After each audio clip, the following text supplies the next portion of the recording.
বিরহ হলো এক অদ্ভুত শূন্যতা, যেখানে ভালোবাসা রয়ে যায় কিন্তু মানুষটা হারিয়ে যায়। অভ্যাসগুলো বদলায় না, শুধু যার জন্য অভ্যাসগুলো ছিল সে আর পাশে থাকে না। সকালের রোদ আজও জানালায় এসে পড়ে, কিন্তু তার কোনো উচ্ছ্বাস জাগে না। চায়ের কাপ আজও টেবিলে রাখা হয়, কিন্তু কেউ আর ভাগ নেয় না।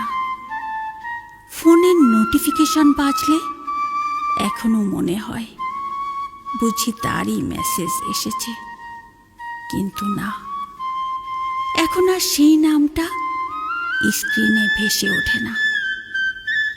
শহরের প্রতিটি রাস্তা, প্রতিটি গলি যেন তার অস্তিত্বের গল্প বলে। যে বেঞ্চটায় বসে একসঙ্গে বিকেল কাটত সে আজও আছে, শুধু পাশে বসার মানুষটা নেই। বাতাসে আজও তার গায়ের চেনা গন্ধ খুঁজে বেড়ায় মন, কিন্তু কিছুই পাওয়া যায় না। বিরহ আসলে মৃত্যুর মতোই, শুধু শ্বাস নেওয়া বন্ধ হয় না।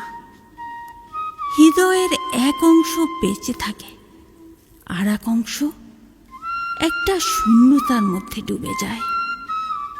সময় হয়তো সামনে এগিয়ে নেয়, কিন্তু কিছু অনুভূতি কখনোই পুরনো হয় না।